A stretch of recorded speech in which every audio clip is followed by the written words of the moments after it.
Some changes to the back-end code of Minecraft have allowed for the once mysterious smithing table to see greater use.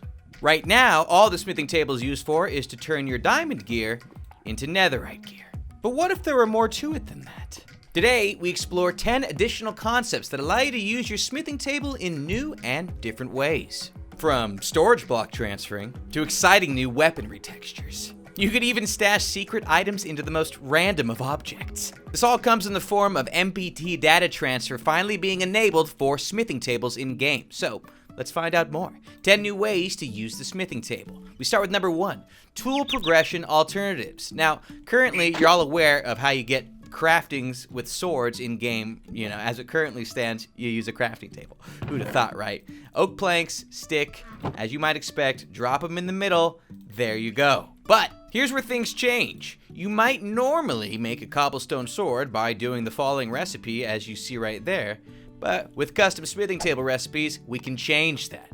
For example, let's upgrade our wood sword into a stone sword. Now, normally you use cobblestone to make stone tools, and so you'd think that this might work. However, with the smithing table change, we can change the recipes required as well as what you can get from them. So, in this case, stone swords, using the smithing table, now require actual stone.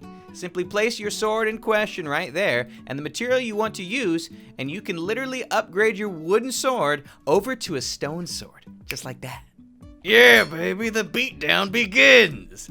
Nah, just kidding, it's still not a good sword. But hey, the progression continues, and you could even upgrade that stone sword into something a little bit stronger.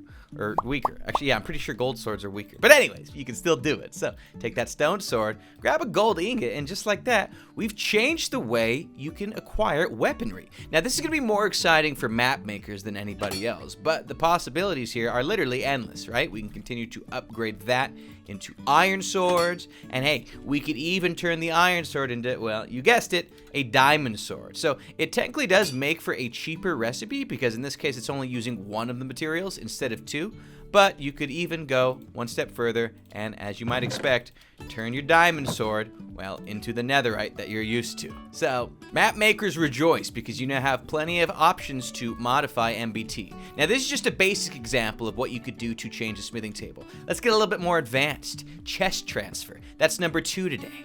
Because smithing tables transfer MBT from left to right, this will allow us to do some very interesting things. What we're going to do is grab the pickaxe found in the shulker box, and take note, there's a whole mess of goodies in here. Iron, a gold sword, some seeds. We're going to go ahead and break that. If you don't know how shulker boxes work, essentially they will keep all of the items found within them at a moment's notice, so that if you were to place this down, you can access them once again. Break it, and you essentially have a backpack on your hands. Now, if you were to try this with a chest and drop a bunch of random items inside and then proceed to break the chest, they don't keep the items inside. I mean, y'all should know this by now. Get real. Y'all been playing Minecraft for a while? You see, it all goes all over the place. However, using the new smithing table changes, you can combine the shulker box with a chest. So, once again, we see a whole mess of goodies inside there. And what we're going to do now is grab ourselves a chest. As you can see, this chest is currently empty, but we can now go over to a smithing table, take the shulker box that has a whole mess of goodies in it, add a chest here, and look at this. We get a chest. However, what's inside it? Everything you saw. Just like that, we've been able to transfer the contents into a chest that is technically a backpack until the moment you place it down. Because if we were to break this chest, you'd see that it wouldn't store the contents like it once did. But hey, this is exciting nonetheless. Get ready to start dumping everything you could ever want into a shulker box so that you can instantly transfer it into any, that is a diamond pick. Put a shulker box in there, and just like that, all your problems are solved. If putting items into chests was your problem. We'll move on. To number 3, custom enchantments. Using lore and MBT data, you could make custom enchanted books, but the only issue is anvils can't normally transfer the MBT data. Anyone that's ever used command blocks or function packs knows that if you make your own enchantment books, such as Lightning Edge, Magma Walker, and Echo Sheath, you can't use them with an anvil. As much as you'd like to, they just do not combine. Well, we've now seen changes to that, because with the smithing table, we can. Allow me to demonstrate. We're going to place our lightning edge right here, and we're going to also put a diamond sword right here, and just like that, we now have a lightning edge enchanted diamond sword. And not only that, but it actually comes with an actual enchantment, which we're going to test out right now. When you hold your lightning edge sword enchantment during a thunderstorm, it will teleport any nearby lightning to you, which will cause entities nearby to suffer horrendous lightning. Oh, I didn't have the sword on me. Missed out on that. Yes, any lightning bolts that end up striking nearby will instantly be teleported nearby. As you can see there, lightning just struck down on this cow. Now, you'll want to be careful because you are now essentially holding a sword that acts as a conductor rod. Right, it's a little bit dangerous of an experience, but with any luck, we can turn this villager into a witch nearby. Come on down, villager. Oh, okay, well, he turned into a blacksmith. I suppose that's for the best, huh? Would the lightning strike, please? There we go. Ah, ha, ha. And as you can see right there, oh my gosh. Yo, that fire was going nuts. This is going to open up a world of opportunities for all you map makers out there. Let's take another example. Magma Walker. Apply them to these diamond boots. I mean, you've seen this concept on the channel before, but it's always worth highlighting. Check this out. Down we go into the lava area, and now you have the ability to enchant nearby, well, I don't say enchant nearby lava, but you can turn nearby lava into the new basalt blocks, as an example, that came out in the Nether update, and it acts very similarly to the Frostwalker boots that you're already used to in game. Or how about Echo Sheath, our third enchantment we have for today's example. This will allow your blade to flash with a flash or something. And the moment you equip it, well, all mobs nearby instantly die. It's kind of overpowered. Let's check out number 4, a new way of crafting. Remember how we used stone to upgrade a wooden sword before? If you don't, allow me to give you a little bit of a reminder. It was just like that. You guys got bad memory or something? Come on. Well, using some data merge and custom model data tricks, you can now craft a stone sword by using more than just regular stone. Endstone, granite, and so much more. And so what we're going to do is mine up some of this endstone, mine up some of the granite. We've got some andesite, we've got some diorite on display. I mean, it's all beautiful stuff, really. And what we're going to do is grab a couple of these wooden swords and essentially upgrade them, as you saw before, except now we'll use some different... You gotta put it the other direction. You see, check it out. Stone sword, granite flavor. Beautiful. We can even get an andesite sword, just like that. Hey, you want an endstone sword? Yes, we can do that as well. Even diorite, which is actually my favorite of the ugly blocks. Just like that, we now have a whole series of different types of stone swords. It's not just your plain old stone sword anymore. You've got a granite sword, an andesite sword, an endstone sword, and a diorite sword. And they all work the same, all attack the same, everything else. But now you've got ultimate fashionista mode. Yo, picture me walking down the walkway with these things on my side. Or maybe not. Here's another concept worth exploring. Secret storage. Remember that shulker box thing from earlier? It's not just limited to chests, believe it or not. We're going to take this shulker box and put it into an unassuming stick. Yes, that's right. We're literally just going to take everything in this shulker box and apply it to a stick. It's simple enough. All you got to do is take the shulker box, put any item you want. We've chosen a stick this time, and now we have a stick. But check it out. It's not just any plain old stick. It technically works like a stick. You could literally take that stick and make a sword with it, but I would not recommend you do that because there's a whole mess of goodies inside that stick. Map makers can use this system to create hidden items, as well as a key system to unlock the stick. So we've got some gold nuggets here, and they're going to act as the unlock ability. So check this out. That stick, combined with a gold nugget, will give us the shulker box once again. Just like that, the reward is nice, here for the taking. And again, it works for any item. So right here, we've got a diamond sword, and as you might expect, it works exactly as a diamond sword would work. You suck. Get back here! Even when damaged, you can take that sword, unlock it with a gold nugget to get your shulker box filled with tons of hidden goodies. I'm not finished with you. Number 6 is a shield and banner converter. You ever find an old damaged shield? I have. Maybe. I don't remember exactly. But anyways, you might like the pattern on it, but you're not sure how it was made. Well, using the smithing table, you can turn useless shields back into banners. For example, we've got a whole mess of them right here. Look at these. These are so, I mean, look, just fancy. Wow, especially that one. Very cool. Yellow shield. Well, now you have the ability, using smithing table and custom MBT data modification, to remove the design from the shield.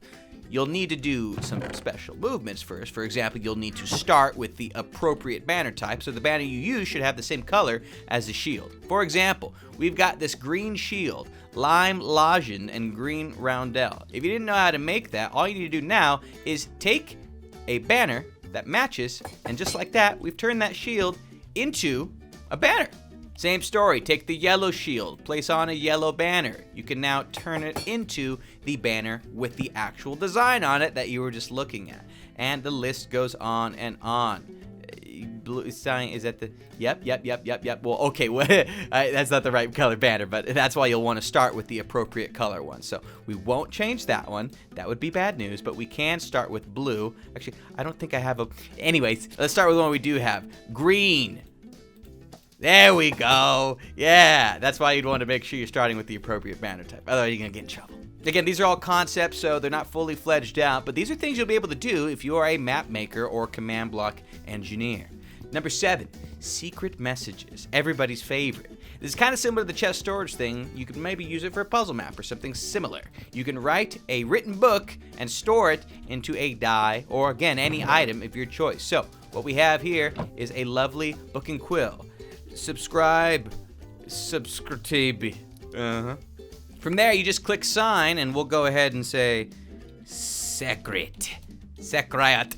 There you go, secret. Sign and close that thing. Now check this out. What we're gonna do is put in the green die, put in the secret, and then switch them because I put it in the wrong order. And now we've got some secret green die.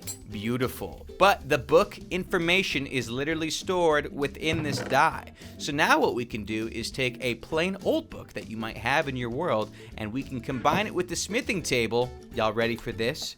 To unlock what was put into it. And just like that, we've got secret once again. And inside, oh yeah, subscribe and become a member to support the channel directly. Shouts out to all our Logdotzip channel members, by the way. You can even use it for less sellout means. Here's another example here. We've got a book and we've got the green die in question. Adding these together and you'll get secret stuff, courtesy of Ethan. Secret loot at, ooh, hold on a second. Yo, we gotta go find that stuff. Ugh, really, Ethan? You gonna make me go to the bottom of the ocean just to find this? Ridiculous. But with any luck, oh, oops, I'm dumb. It's like literally like right around here somewhere. I accidentally went too far. Worst guy. Ah, here it is. Yo, perfect. What do we got? Really? You can even add in new ways to do existing things, such as number 8 here, tipped arrows. Another way to craft them using the smithing table. Since it transfers MBT data, you can now transfer potion information. Simply place your potion and arrow in question right here, and you can turn your instant health 2 potion into an instant health 2 arrow at a moment's notice. You'll be able to try this with numerous different types of potions. They all work. Yes, you can literally even make an awkward arrow. So we're going to drop our arrows in right here. You can see we've got instant damage 2 from our potion of harming. Slowness arrows. We can make strength arrows. We can even make tipped arrows with no effects at all. It's kind of awkward. Number 9 here allows us to have NBT data that's custom transferred. Since all kinds of NBT can be stored, we can now store data to spawn in a creeper using a spawn egg. Now the string is like DNA in this example. So what we have here is string and some raw pork chop. Placing the string in here alongside a raw pork chop results in a pig spawn egg. But is it really a pig spawn egg? No, because we've transferred the MBT data to be something else. Oh boy. Yes, thank goodness for the sheath sword. That could have been bad. Further examples of it right here. We've got a whole bunch of different string. This is string theory, right? Isn't this science? Isn't this how this works? We're gonna put in pork chops, and we're gonna get in what looks like a whole bunch of pig spawn eggs. But as you'll see in just a second here, that is not the case at all. Doesn't look like a pig to me. Oh, well, I mean, how about these other 3? Boom, armor stand. Boom, not a pig. Boom, Enderman. All right, with the silverfish. Ah, thank goodness for the sword. That is just making my life so much easier. Okay, interesting. This is just string that the spider itself dropped. I wonder what this will turn into. Let's see. Oh, okay, these are just regular pigs. Well, that's what happens when you don't have any custom data there. And number 10 would be Enchantment Transfer as a potential feature for the smithing table. And this is probably one of the most useful ways that comes to mind. The smithing table acts as a custom recipe transfer here. So maybe you've got an iron sword with some great enchantments, but it's iron. So you can't really use it for anything meaningful. Well, imagine if you were able to use this with a smithing table. As you would have guessed, it doesn't work. It never has. But now you can use anvil. I was talking about the anvil. But now you can use it with a smithing table, and you can literally transfer over from different materials. Just like that, we now have all the enchantments that were on the iron sword placed onto the diamond sword. Beautiful. Love it. You can even use this to put enchantments from low-grade gear like a wooden sword onto a diamond sword. So we've got some sweeping edge. We've got another plain old diamond sword. So from time to time, you'll come across loot or mobs or drops that have just awesome enchantments, right? Maybe you get one from a zombified piglin, but it's gold. So you're really going to use it? Well, now you might be able to, just like that, moving those enchantments over. Love it. So my friends, I ask you, would you like to see any of these features come to the smithing table? We obviously threw these together ourselves, but you can let us know in the comments below which feature was your favorite. And hey, subscribe for more awesome concepts that we have on the channel all the time. Thanks for leaving a like, and okay, bye.